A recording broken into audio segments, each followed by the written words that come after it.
Welcome to S9 TV. ముందుగా headlines చూద్దాం.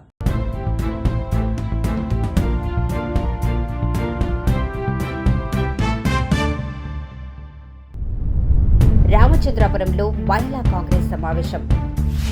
4 ఏళ్ల తర్వాత తన స్వస్థలం విశాఖకు క్రికెటర్ నితీష్ కుమార్ రెడ్డి. మహేశ్వరం మండలాన్ని ఫ్యూచర్ సిటీలో కలపాలి. టీడీపీ నాయకుడు మా పొలాన్ని కబ్జా చేశాడు. చంద్రబాబు నాయుడు గారే మమ్మల్ని కాపాడాలి. మన సెంట్రల్ గవర్నమెంట్ చేస్తుందనేది మనకు అర్థమైంది. దయచేసి మన ఇప్పుడే కాదు, గతంలో కూడా చాలా అవలీలంగా తీసుకొని మనల్ని చిన్న చూపు చూసిన సెంట్రల్లో ఉన్న బీజేపీ ప్రభుత్వం ప్రతి ఒక్కరి ఖాతాలో 15,000 ఇస్తామని చెప్పారు. ప్రతి ఒక్కరికి కూడా 0 అకౌంట్ తీయండి, మేము డబ్బు చేస్తామని చేయలేదు. సంవత్సరానికి 2 కోట్ల ఉద్యోగాలు ఇస్తామని ఇవ్వలేదు. ఎన్ని చెప్పినా మళ్ళీ పదవులు వాళ్ళకే వస్తున్నాయి. అది కూడా మనం అర్థం చేసుకోవాలి. ముఖ్యంగా మన రాహుల్ గాంధీ గారు అన్ని విషయాల కంటే ముఖ్యమైనది ఓటు. ప్రతి ఒక్కరు ఓటు చేయించుకోకపోతే మనకు ఓటు హక్కు ఉండదు. మనం ఏమి దేనికి లెక్క రాదు. ఈ రాష్ట్రంలో ఉన్నట్టు కూడా మనం పుట్టి కూడా వేస్ట్ అనే విధంగా మరి ఉన్న ఈ ప్రక్రియలో ప్రతి ఒక్కరు గుర్తుపెట్టుకొని ఎవరు ఓటు వాళ్ళు కాపాడితే చాలు.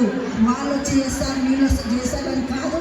మన ఓటు మనం సక్రమంగా వచ్చిందా లిస్టులో లేదా కంపల్సరీ ఫామ్ నింపాల్సిందే, ఫోటో పెట్టాల్సిందే. మరి దానికి ఎట్లా ఫోటోని పెట్టాలి, ఎవరు ఫామ్ నింపాలి అనేది కూడా మన ఇంటికి వస్తారు. వచ్చినప్పుడు మనకు కావాల్సింది ఇవ్వాలి. దయచేసి మరి ఆ ప్రభుత్వం అట్లా చేస్తున్నా, స్టేట్ సెంటర్లో ఉన్న ప్రభుత్వం కూడా మనల్ని ఎట్లా చూస్తుందో ఈరోజు మరి ఇప్పుడే మన కాట శ్రీనివాసం చెప్పడం జరిగింది. మహిళలు మహారాణులుగా చూడడం జరుగుతుంది. బస్సులు ఇవ్వడం, మరి ముఖ్యంగా కర్నూలు కానీ లేదండి. మా మామగారిని చూసి చాలా రోజులు అయింది, నాన్నగారిని చూసి. ఇప్పుడు ప్రతిసారి వద్దాం అనుకుంటున్నాం. ఇప్పటికి చాలా రోజులు అయిపోయింది, 4 సంవత్సరాలు అయింది మీ ఇక్కడి నుంచి వెళ్ళి. ఒకసారి నాన్నమ్మని కలిసి, డాడీ కూడా ఎప్పటి నుంచి కలవాలంటున్నారు, ఫ్యామిలీ అంతా కలిసి. అందుకు రావడం జరిగిందండి. ఏదండి, ఆల్మోస్ట్ 4.5 సంవత్సరాలు అయింది. ఎందుకంటే ఇక్కడ నుంచి గ్రౌండ్ దగ్గరికి ప్రాక్టీస్ అని చెప్పి టౌన్ షిఫ్ట్ అవడం అయింది. అక్కడికి వెళ్ళినప్పటి నుంచి మళ్ళీ India matches, IPL matches select అవడంతో ఇంక అటు నుంచి అటే ఇంటికి కూడా సరిగ్గా రావడం జరగలేదు. ఇంకే తుంగిలో రావడం అనేది ఇంక అస్సలు జరగలేదు. సో అందుకే 4.5 సంవత్సరాలు అయిందండి. చిన్నప్పటి నుంచి ఇక్కడే. కోచింగ్కి మాత్రం ఇక్కడి నుంచి రోజు డాడీ నేను బయలుదేరే వాళ్ళం. అదొకటే కొంచెం కష్టంగా అనిపించేది, ఎందుకంటే వైజాగ్ ట్రాఫిక్లో 1.5 గంట టైం పట్టేది వెళ్ళి రావడానికి. సో ఆ ఒక్క డెసిషన్, ఎందుకంటే ఇక్కడ డాడీ చాలా ఇష్టపడి ఇల్లు కట్టుకున్నారు. అయినా ఇక్కడ ఉండకుండా అక్కడికి వెళ్ళడానికి రీజన్ ఏంటంటే, నాకు 2 పూట్ల ట్రైనింగ్ దొరుకుతుంది అక్కడికి వెళ్తే, ఇక్కడైతే 1 పూట ట్రైనింగ్ దొరుకుతుందని చెప్పి ఇక్కడి నుంచి వెళ్ళడం జరిగిందండి. ఫర్దర్గా ప్రస్తుతానికి అయితే ఇంగ్లాండ్ టూర్ ఉందండి. కాకపోతే చిన్న ఇంజురీ వల్ల దాంట్ నుంచి రూల్డ్ అవుట్ అయ్యాను. ప్రస్తుతానికి 4 to 5 వీక్స్ అంటున్నారు. 4-5 వీక్స్ అయిన తర్వాత జింబాబ్వే సిరీస్ ఉంది, ప్రాబబ్లీ దానికి ఆడొచ్చు. జింక్లో చాలా బాగా అనిపించింది, ఎందుకంటే నా ఫస్ట్ గ్రౌండ్ నేను బ్యాట్ పట్టుకుంది అంతా జింక్లో నుంచే. నా ఫౌండేషన్ జింక్ నుంచి అని చెప్పొచ్చు. So thanks to my dad, ఎందుకంటే అప్పుడులో డాడీ జింక్ గ్రౌండ్ తీసుకెళ్ళకపోయింటే ఇంతవరకు వచ్చేవాను కాదు. సో పేరెంట్స్కి థ్యాంక్స్ చెప్పాలి. రీసెంట్గా ఐపీఎల్ మంచి సీజన్ అయిందండి. 2026 ఐపీఎల్ సీజన్. ఇంకా ఫర్దర్గా వరల్డ్ కప్ సిరీస్లు ఉన్నాయి. సో దానికి మంచి పర్ఫార్మెన్సెస్ ఇస్తే మనకి మంచి ఛాన్సెస్ ఉంటాయి. ఏ క్రికెటర్ కైనా వరల్డ్ కప్ ఇండియా తరపున ఆడి కప్ తీసుకురావాలనే ఉద్దేశం ఉంటుంది. సో అదే లక్ష్యంగా పెట్టుకుంటున్నాం. సో యాక్చువల్గా ఇప్పుడు మీరు చెప్తున్న ప్రకారం ఇక్కడ ప్రాపర్ ఫెసిలిటీ లేకపోవడం వల్లే మధురవాడ వరకు ఎందుకు వెళ్ళాల్సి వచ్చిందంటే, ఎందుకంటే క్యాంప్స్ అండి. ఇప్పుడు ప్లేయర్లందరికీ ఒక చోట క్యాంప్ పెడతారు. ఇప్పుడు 3-4 చోట్ల క్యాంప్ పెట్టలేరు. మనం ప్రైవేట్గా చేసుకోవాలనుకుంటే జింక్ గ్రౌండ్ మనకు ఉంది, ఇక్కడ కోచెస్ ఉన్నారు, మనం ప్రాక్టీస్ చేసుకోవాలి. కానీ టీం అంతటితో కలిసి చేయాలంటే అందరూ ఒక దగ్గరికి రావాలి. కాబట్టి ఇక్కడ నుంచి మేము అక్కడ ట్రావెల్ అయ్యేవాళ్ళం. ఫెసిలిటీస్ లేకనే ఇంకా జింక్ గ్రౌండ్ చాలా మంచి ఫెసిలిటీస్ ఉన్నాయి, బాల్స్ ఉన్నాయి, నెట్స్ ఉన్నాయి. కాకపోతే మొత్తం వైజాగ్ ప్లేయర్స్ అందరూ ఒక దగ్గర రావాలి కాబట్టి మధురవాడ వెళ్ళాల్సి. ఈ ప్రాంతం ఫ్యూచర్ సిటీ. ఈ ఫ్యూచర్ సిటీ గతంలో కేసీఆర్ తెలంగాణ గవర్నమెంట్ ఉన్నప్పుడు ఈ ప్రాంతాన్ని ఫార్మా ప్రాంతంగా గుర్తిస్తామని చెప్పేసి చెప్పారు.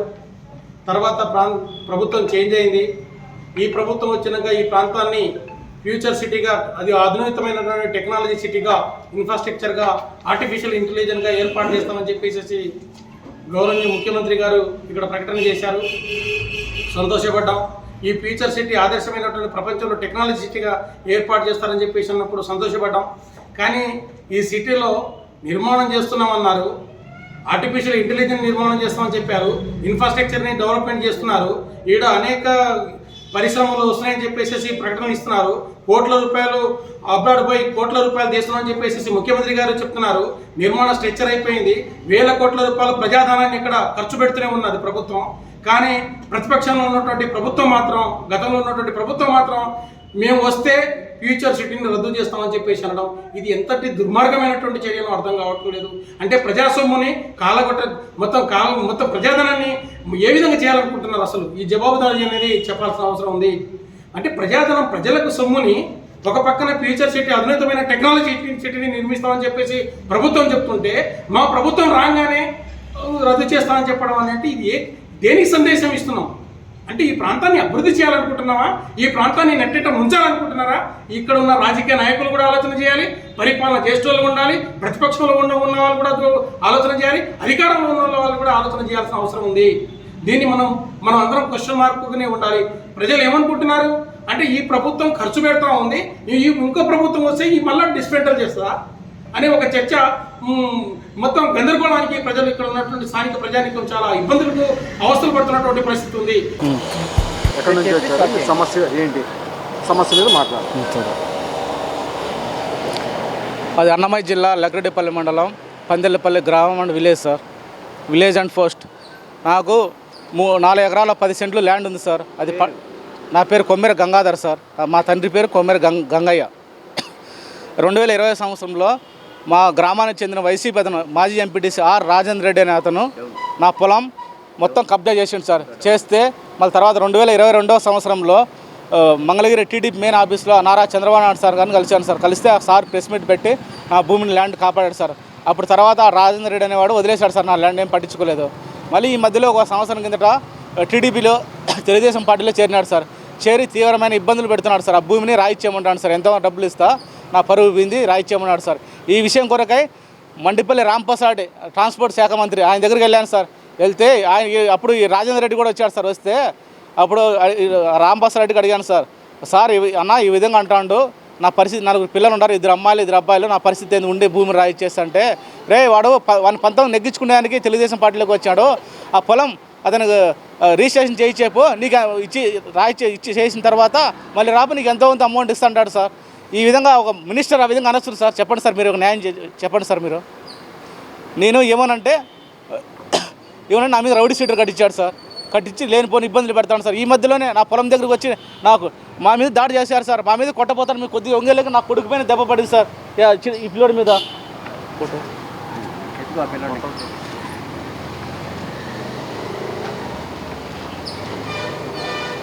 ఈ పిల్లోనికి ఇట్లా ఒంగేలకి ఇతను రాడేడు పడింది సార్. అంటే ఈ పిల్లోడు చనిపోయింది సార్. ఇప్పుడు ఒక పేద ప్రజలపైన వీళ్ళు రాజకీయ నాయకులు ప్రతాపం చూపిస్తే మా పరిస్థితి ఏంటి సార్? ఈయన రాంప్రసాద్ అయినా నీతిపరుడు ఏం కాదు సార్. 2009లో కాంగ్రెస్లో పోటీ చేసినాడు సార్. కాంగ్రెస్ పోటీని పాతాల్లోకి దొక్కేశాడు. 2014లో సమయ కేంద్రంలో పోటీ చేశాడు సార్. ఆయన మాజీ కిరణ్ కుమార్ సార్ను అసలు అడ్రస్ లేకుండా చేశాడు. 2019లో వైఎస్ఆర్ పక్క చేరాడు సార్. వాళ్ళను పాతాలకు తొక్కేసి 11 సీట్ల పరిమితం చేశాడు సార్. ఇప్పుడు 2023లో తెలుగుదేశం పార్టీలోకి వచ్చాడు సార్. వచ్చి రాగానే మొత్తం రాష్ట్రమంతా అవినీతి చేస్తాను సార్. మాలాంటి పేద ప్రజలపైన పంతం తగ్గించుకుంటాను సార్. ఈ విధంగా చేస్తే మా పరిస్థితి ఏంటి సార్? సార్, ఆంధ్రప్రదేశ్ ముఖ్యమంత్రి శ్రీ నారా చంద్రబాబు నాయుడు సార్ నాకు న్యాయ విచారణ చేసి నాకు న్యాయం చేయండి సార్. నా తప్పుంటే నాకు శిక్ష వేయండి. ఇప్పుడు నేను రాంప్రసాద్ మీద చర్యలు తీసుకోవాలి సార్. మీరు చేసి అంటే ఆయన తప్పుంటే ఆయన మీద వేయండి, నా తప్పుంటే నాకు శిక్ష వేయండి. వితిన్ 24 అవర్స్లో నాకు న్యాయం చేయకపోతే మంగళగిరి టీడీపీ మెయిన్ ఆఫీస్ దగ్గరే నా భార్య పిల్లలు పాయిజన్ తీసుకొని చనిపోతాం సార్. ఇంతకంటే మాకు మించింది ఏం లేదు సార్. మాకేం చేసిన అవసరం లేదు. భూమి రాజేంద్ర రెడ్డికి ఇచ్చేస్తాం. ఇస్తే అమ్మేసి మీ తమిళనాడుకి వెళ్ళి బతుకుంటాం సార్. ఈ తెలుగు రాష్ట్రాల్లో నేను ఉండను. అసలు నాకు అవసరమే లేదు. నాకు భూమి అవసరం లేదు. నాకు కావాల్సిన నా భార్యలు, నా బిడ్డలు కావాలి సార్. నాకు భూమి వద్దు. నాకు విత్ ఇన్ 24 అవర్స్లో న్యాయం చేయకపోతే ఈ టీడీపీ ఆఫీస్ దగ్గరే పైసలు తీసుకుని చనిపోతాం సార్. ఎందుకంటే ఇంకో వేరే విషయం చెప్పలేము సార్ మీకు. ఇంతటితో వార్తలు సమాప్తం. మరిన్ని అప్డేట్స్ కోసం చూస్తూనే ఉండండి S9 TV న్యూస్.